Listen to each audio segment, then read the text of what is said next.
In this lecture, I will answer the question, what does the static keyword do in a class? Because we have seen this keyword all along in the main method, but we don't know what it does yet. Well, now I will explain it to you.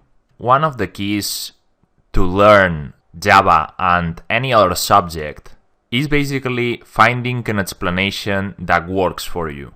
Because we are all different and each one of us needs a different explanation. Now, when learning about programming, the place you must go to is stackoverflow.com. There you will find answers for every possible question.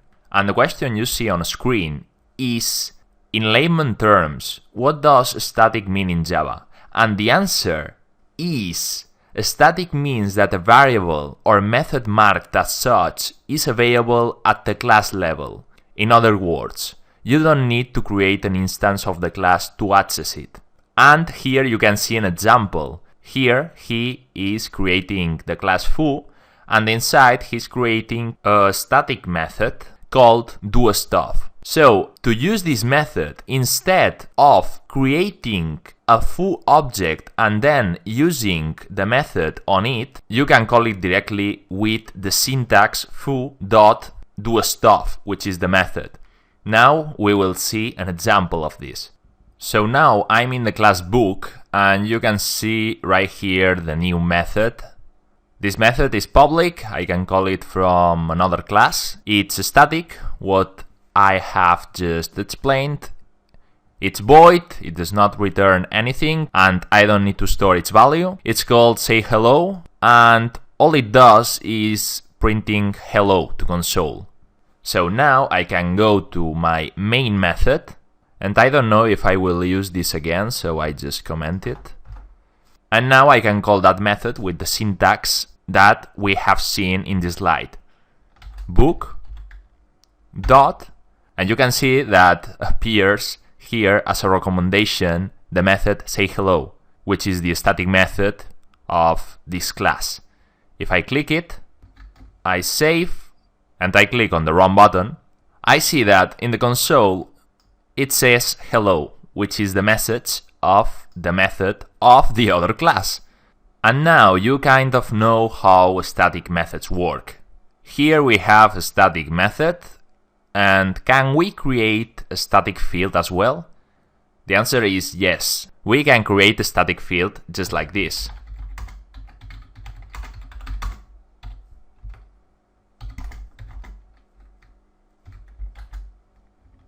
And why it's public? Well, because static things are used from the outside of this class. A static means that I can use it directly, just like this. So it could make no sense to have a private static field in here. How can we call this value from the outside? Well, just like the method. You write book dot, and now you can see the new variable I.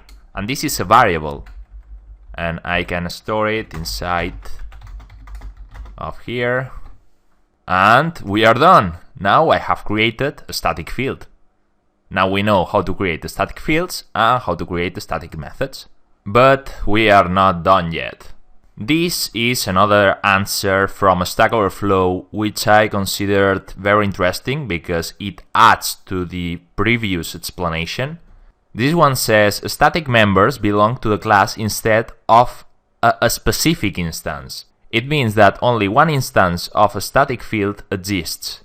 Well, we know that if we create multiple books, each book has its own values. When you specify that something is static, it means that all the books in our example share one common value, one common method.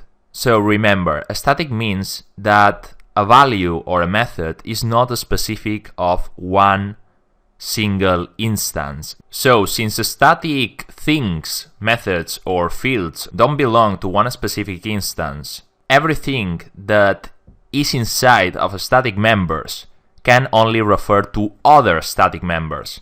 And we have already seen that, because inside the public static void main method, I call the print message method, and instantly this other method had to be static as well, because all the references I make inside of this static method must be also static.